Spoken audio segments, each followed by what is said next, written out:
ہم سن رہے تھے مولانا محترم سے، بڑی کام کی باتیں، بڑی اہم باتیں سامنے آ رہی تھی، اور آپ کے اس بیان کے بعد، تفسیر کے بعد، میرے الفاظ کوئی اثر نہیں رکھیں گے، اور اس کا اثر جو ہے ہم لے کر جائیں۔ ایک ایک لفظ اہم تھا، اللہ ہم سب کو عمل کی توفیق عطا فرمائے۔ آپ اپنی گفتگو کے دوران آخری میں جو ذکر کیے، ہماری بیٹیاں بھٹک رہی ہیں، مرتد ہو رہی ہیں، اور یہ کو ایجوکیشن کے سلسلے میں ذکر ہوا، ایک بہت اہم مسئلہ ہے یہ، اس پہ ہم کو توجہ دینا ہے۔ آج ہم طے کر کے اٹھنا ہے کہ ہم اپنے تمام مسلمانوں تک یہ بات پہنچائیں، ان کے ذریعے ہمارا مطالبہ اسکولز کے ذمہ داروں تک پہنچے کہ آپ بیٹے بیٹیوں کے لیے الگ سیکشن بنا رہے ہیں، 5 سے 12 تک الگ سیکشنز ہونا ضروری ہے۔ یہ اگر عوام یہ ڈیمانڈ شروع کر دے، مطالبہ شروع کر دے اسکولز کے ذمہ داروں سے، تو ایک انشاءاللہ راستہ نکلے گا۔ پھر ہم ڈائریکٹ اسکول کے ذمہ داروں تک بھی پہنچیں، ریکویسٹ کریں۔ عجیب بات ہے، بالکل ثواب کے لیے مدرسہ چلا رہے ہیں، اسکول چلا رہے ہیں، مدرسہ بھی چلا رہے ہیں، اور لڑکے لڑکیوں کو 10 تک کو ایجوکیشن رکھے ہیں۔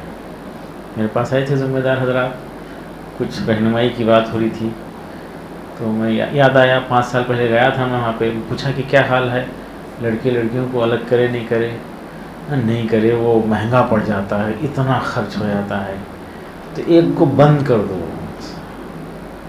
ایک کو بوائز کو تو بند کر دو یا گرلز کو تو بند کر دو، کسی ایک کو چلاؤ۔ میں صاف صاف بتا رہا ہوں، وہ لوگ جھوٹ بولتے ہیں، وہ لوگ جھوٹ بولتے ہیں یہ کہ نہیں وہ ہمارے گھر کی تربیت کا اثر ہوتا ہے۔ جھوٹ بولتے ہیں، جس ماحول میں بیٹیاں جاتی ہیں اس کا اثر ہو ہی جاتا ہے۔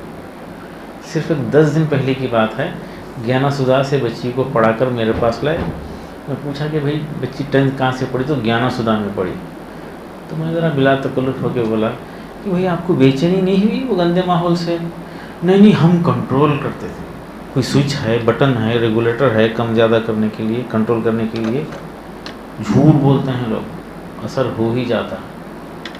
تو یہ کو ایجوکیشن کو ختم کرنے کے لیے خاموش تحریک ہونا چاہیے، ایک ایک آدمی تک پہنچانا چاہیے۔ اسی عنوان پر میں تھوڑا سا اور مزید بتا دیتا ہوں۔ میں پوچھتا ہوں، بیٹے بیٹیوں سے پوچھتا ہوں، بیٹی سے پوچھا، ماں بیٹی بیٹھے ہوئے ہیں، بازو کو والد بیٹھے ہوئے ہیں، تو بیٹی سے پوچھ لیا، بیٹا یہ آپ کو ایجوکیشن سے آئے ہیں، تو آپ بتائیے تو صحیح کہ وہ کو ایجوکیشن کی وجہ سے امپریس ہونے میں، متاثر کرنے اور متاثر ہونے میں، کو ایجوکیشن میں ایک دوسرے کو، بوائز اینڈ گرلس، کتنے % انرجی، فوکس، دھیان ضائع ہو جاتا ہے، لگ جاتا ہے۔ تو بیٹی جو برقعے میں ہے، ماں کے ساتھ برقعے میں بیٹھی ہوئی ہے، ماں بیٹی دونوں، والد بیٹھے ہوئے ہیں، تو بیٹی بولتی ہے سر 70%۔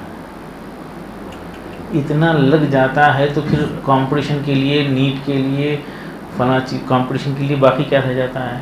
اس حقیقت سے انکار کرنے والے اپنے آپ کو دھوکہ دینا، اپنے آپ کو دھوکہ دینا، خاص طور پر وہ ٹین ایج میں، 14 to 12، 9 to 12، یہاں پہ یہیں پہ میں بچوں سے پوچھ لیتا ہوں، پوچھتے بیٹا وہ آپ کو آپ کون سی کلاس سے بگڑے؟ پوچھتا ہوں، تو میں کہاں بگڑا؟ نہیں میرا بولنے کا مطلب ہے ممی ڈیڈی کی بات پسند نہیں آنے لگی، کون سی کلاس سے شروع ہوئی؟ تو بیٹا بول دیتا ہے سر 9 سے شروع ہوا، کوئی 8 سے بولتا ہے، کوئی بولتا ہے 10th میں بڑھ گئے، ممی ڈیڈی کی بات پسند نہیں آتی، دوستوں کی بات پسند آتی۔ وہ پیریڈ ہے جو نسل کو بچانا ہے۔ 14 to 18 ایئرس کے 10% پاپولیشن ہوتا ہے، تو ایک اندازے کے مطابق 3 کروڑ بچے ہمارے مسلم بچے انڈیا میں ہیں، اگر میگزیمم پکڑے ہم 30 کروڑ پر پکڑ لیے تو 3 کروڑ ہیں۔ 3 کروڑ میں سے اگر 5% بچوں کو اسٹرانگ بنا دیے ہم، ان کو ڈسپلن سکھا دیے، تو انشاءاللہ 95% کو اثر ڈالیں گے۔ اور 90% کا حالات صحیح ہوتے ہیں. جیسا کہ 5% ڈاکٹرس ایتھیکل پریکٹس، ایمانداری کی پریکٹس 100% شروع کر دیے، 5% 95% مجبور ہو جاتے ہیں. 5% لیڈر اگر ایماندار ہو گئے تو مجبور ہو کے 95% بھی سدھر جائیں گے. تو 5% نسل کو تو کم سے کم ہم طاقتور بنانا، ڈسپلن بنانا، محنتی بنانا، اللہ سے ڈرنے والا بنانا، اور صحت کے اعتبار سے ان کو طاقتور بنانا، اخلاقی اعتبار سے طاقتور بنانا، تعلیمی حوالے سے ان کو طاقتور بنانا. اس کے لیے گزشتہ 3 مہینے سے ہم ایک فکر کر رہے ہیں، وہ ہے مدرسوں میں، مدرسے خالی ہیں، مدرسوں میں طلباء کو رکھ کر، حافظوں کو، یتیم بچوں کو، ڈراپ آؤٹ کو رکھ کر مدرسے کے ماحول میں ان کو 10th پاس کرانا جو زندگی میں اسکول نہیں گئے، بیکار کرائیں. اس کے لیے ایک مدرسہ پلس کے پروگرام بنائے ہیں. 5000 حفاظ کو، یتیم بچوں کو بڑے بڑے مدرسوں میں رکھ کر ان کو 10th پاس کرائیں گے. ایک منصوبہ ہے، اس کے لیے آپ دعا فرمائیے. یہ ذرا نوازی ہے جو ایسے معزز حضرات کے ساتھ آپ لوگوں کے سامنے بیٹھ کر مجھے کچھ گزارشات کرنے کا موقع دیے. اور شادی بیاہ کے تعلق سے میں اکثر بولتا ہوں، ہم اگر چاہے تو ایک برائی تو ختم کر سکتے ہیں جو ہمارے ہاتھ میں ہے، ہمارے ہاتھ میں ہے. وہ نکاح کے دن کی دعوت تام کا اگر ہم بیکاٹ کریں تو کوئی ناراض ہونے والا ہے؟ کوئی ناراض نہیں ہوگا. لیکن پھر بھی ہم جا رہے ہیں اور بے شرمی کے ساتھ معافی چاہتے ہوئے رات میں 11-12 بجے جا رہے ہیں. غیر فطری حرکت ہے. ہم اتنا تو کر سکتے نا. اچھا کوئی ناراض ہوگا؟ میں بولتا ہوں کوئی ناراض نہیں ہونے والا ہے آپ سے. ایکٹنگ کرتے ناراضگی کی، آپ سے کوئی ناراض نہیں ہونے والا ہے. چلو کوئی ناراض بھی ہوگا تو کیا ہونے والا ہے، اللہ اور اس کے رسول راضی ہو جائے تو ان کی کیا حیثیت. ایک ایک برائی کو ختم کرنا، ایک ایک برائی کو، ایک ایک برائی کو ہمارے ہاتھ سے جتنا ہوتا ہے برائیوں کو ختم کرنا، اچھائیوں کو پھیلانا، نسل کو طاقتور بنانا ہے. اور نسل ہی اصل ہے، اور تہذیب کی حفاظت کی طرف ہم کو توجہ دینا ہے. وہی قومیں زندہ رہنے کا حق رکھتی ہیں جو نسل کی حفاظت کرتے ہیں اور اپنی تہذیب کی حفاظت کرتے ہیں. تہذیب کو بگاڑنے کے لیے تو عجیب و غریب چیزیں رائج ہوتے جا رہے ہیں. کوئی نصیحت نہیں کر رہے، نانا دادا کی نصیحت نہیں کر رہے. نانا دادا یہ نہیں بول رہے، نواسی پوتری کو یہ نہیں بول رہے کہ بیٹا یہ کپڑے پہننے کے لیے ہیں، چپکانے کے لیے نہیں ہیں. لیکن اس کو کوئی برا بولتے ہوئے سنے آپ؟ لیکن مجھے تو اس کا نام معلوم کرنے کے لیے کافی سال لگ گئے. میں تو ساکس بولتا تھا تو بولے نہیں، اس کا نام لیگنس ہے. لیکن اس کو برا بولتے ہوئے مولانا کہیں نہیں، نانا بھی مسکرا رہے ہیں، ہم بھی مہذب ہو رہے ہیں، بلکہ گھر کے بڑے بزرگ بھی مسکرا رہے ہیں. کتنی افسوسناک بات ہے. ہماری تہذیب کدھر جائے گی؟ تو یہ اب ادارے یہ ذمہ داری لے رہے ہیں، انسٹیٹیوشن کی ذمہ داری لے رہے ہیں، اور ایک ایک انسٹیٹیوشن سے ایک ایک علاقے میں تبدیلی آ سکتی ہے. رات بہت ہو گئی ہے، مجھے ادھر بھی جانا ہے. بس یہ چند گزارشات کے ساتھ جی وہی ذکر کیا نا، 5% نسل کو ہماری عصری تعلیم سے جوڑنے کے لیے، ڈراپ آؤٹ کو جو ہے آگے بڑھانے کے لیے ایک پروگرام بنائے ہیں ہم. 30 سال سے جو بھی تجربہ کیے تھے، 12 سال پہلے حافظوں کو لے کے بالکل عصری تعلیم سے 100% نابلد حافظوں کو لے کر ان کو ایک خصوصی پروگرام کے ذریعے 1 سال 1.5 سال میں 10th پاس کرا رہے تھے. اب 3 مہینے پہلے خیال آیا کیوں نہ اس کو ماسٹرز تک پہنچائیں. 5000 حافظوں کو، ڈراپ آؤٹ کو، یتیم بچوں کو 10th پاس کرانے کا ارادہ رکھے ہیں. طریقہ یہ بنائے ہیں کہ اس کے لیے بڑے بڑے مدرسے چنے ہیں، جو مدرسے خالی ہیں، جہاں پہ جگہ ہے، مدرسہ خالی ہے، تو وہاں کے ذمہ داروں سے ہم جا کے بات ریکویسٹ کرے، وہ تیار ہو گئے. انڈیا کے بڑے بڑے علماء کرام اس کے لیے سرپرستی کے لیے تیار ہو گئے. اور وہ پروگرام کا پہلے حفظ القرآن پلس کے نام سے ہم پروگرام چلاتے تھے، اب مدرسہ پلس کے نام سے ایک بڑا منصوبہ بنائے ہیں، اور عملاً کام شروع ہو گیا ہے. ایک ہمارے جبار صاحب یہاں پہ موجود ہیں، سلاخ پور میں. ٹھہر جائیے جبار بھائی. سلاخ پور میں ان کی تڑپ تھی.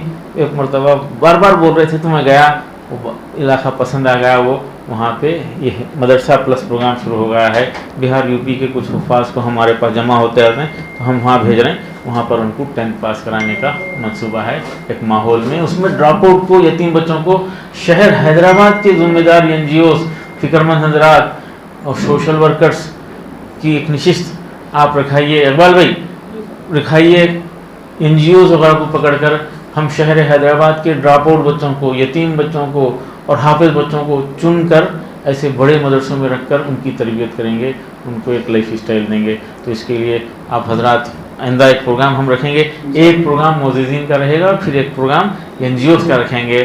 ایک بچے کے حالات کو بدلیں گے، کیونکہ ماں کے دل سے دعا نکلے گی تو انشاءاللہ آپ کی ہماری سب کی دنیا آفت بن جائے گی.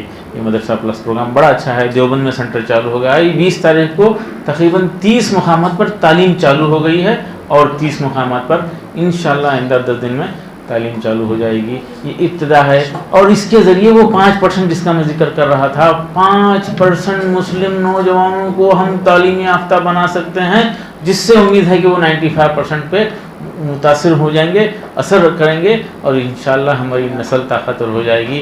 نسل ہی اصل ہے، اور ہم کو 50 سال 100 سال 200 سال 500 سال کے بعد کے لیے سوچنا ہے. اور قوموں کی زندگی میں وقت سے مراد 50 سال 100 سال 80 سال کو ہی وقت بولتے ہیں. ہم کو فیوچر کے لیے تیار کرنا ہے. اب ہم زندگی کے آخری کوارٹر میں ہیں. اس نسل کو طاقتور بنانے کی خواہش رکھتے ہوئے انشاءاللہ کوشش کریں گے.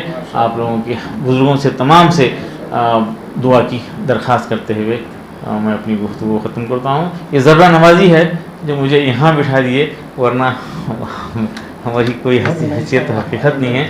آپ تمام کی دعاؤں کے نتیجے میں انشاءاللہ کام ہوگا. دیکھیے، جب سے ہم یہ اعلان کرے ہیں 2-2.5 مہینے ہوا یہ اعلان کر کے، پورے ہندوستان بھر سے دعائیں مل رہی ہیں، نیک تمنائیں مل رہے ہیں، اور کام آسان ہو جا رہا. ہم تصور نہیں کر سکتے تھے. آپ یقین کیجئے، مجھ جیسے کمزور آدمی کے خواب و خیال میں نہیں آ سکتا تھا، میں وہ خواہش نہیں کر سکتا تھا. اللہ کام کرا جا رہا، اور یہ ایک انقلاب کا ذریعہ بنے گا، ایک سوچ بدلنے کا ذریعہ بنے گا، ایک ٹرینڈ بنانے کا ذریعہ بنے گا. اور بڑی بڑی عمارتیں مدارس کی جو خالی ہیں وہ بھرپور ہو جائیں، اور حفظ کرنے والوں کی تعداد بھی بڑھ جائے گی. لوگ بول رہے ہیں کہ نہیں بعد میں کیسا ہوگا، علماء نہیں رہیں گے تو کیسا ہوگا. یقین کیجئے، یہ اگر ہو جائے نا، تعداد بڑھ جائے گی علماء کی. شعور کے ساتھ حفظ کرنے والے، چوائس کے ساتھ تعلیمیت کرنے والوں کی تعداد بڑھ جائے گی. آج وہ لاشعور میں حفظ کر رہے ہیں، لاشعور میں تعلیمیت کر رہے ہیں، اور وہ قوم کے لیے فائدہ مند نہیں ہو رہے. جزاک اللہ. السلام علیکم ورحمۃ اللہ.